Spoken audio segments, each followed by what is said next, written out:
All right. Well, you should have just finished reading chapter 11 in the Hope Chest. And this one was titled Finding Chloe. She finally found her sister. Yay!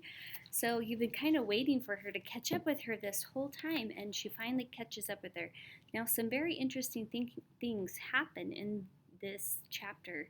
And one of the things I want you to kind of think about is in your assignment today, you're going to be thinking about what is the theme of this chapter. So every time we've read a chapter, we've been really thinking about what is the theme that this chapter is trying to teach us, or what does the author want us to kind of learn and be able to take away into our own life, like that we could, apply into our own life and think, okay, well, how does this relate to me? Like, what do I think about this? Okay, so you can kind of see a lot of things happening. In the last chapter, they had these flowers, yellow flowers and red flowers. And now you're kind of starting to get a picture of what the flowers actually mean. And at first, she was wearing a red flower. Like when she got off the train, the ladies were handing out red flowers, and so she just took a red flower. And now you're kind of starting to see that the red flower has a real big resemblance for something.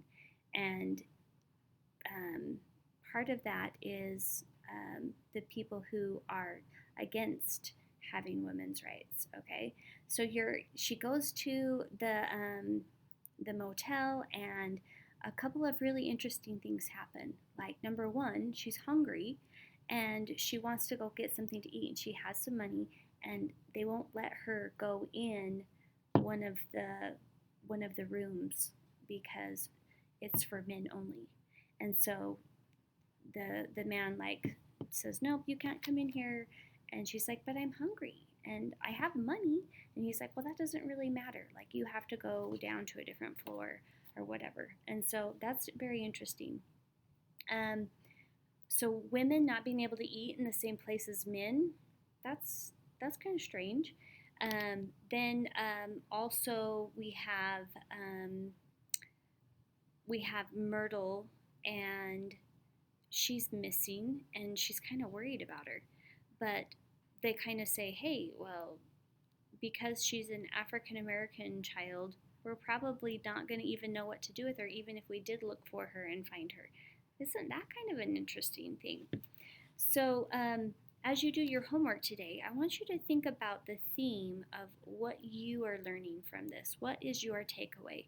And so, in your assignment today, you're going to be turning to page 49 in your workbook, and you're going to be filling out same pattern as we've been doing. Think of a theme that you think you're learning from this chapter, and then you're going to give me two examples, one example here and one example here, of why you picked that theme. So we're not going to do a summary today. We're actually going to do a little activity with synonyms, antonyms, and homophones. So after you finish your little summary right here, then you're going to click down to the link that's on this page, or on your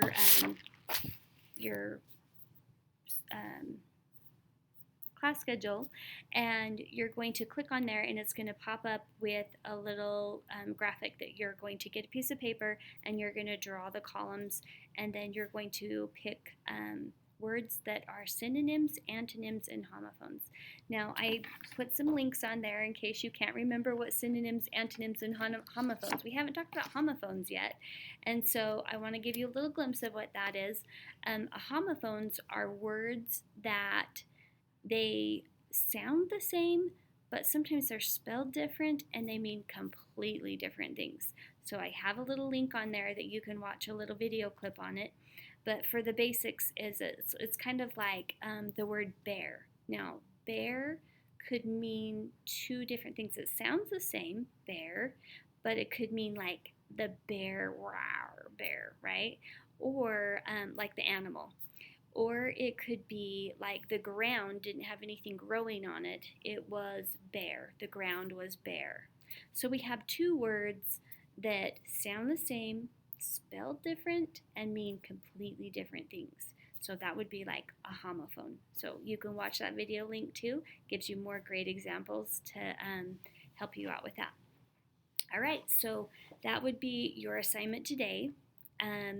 Thinking of the theme of chapter 11. Also, I was going to add, now you're kind of seeing what the red flower means. What does the yellow flower mean?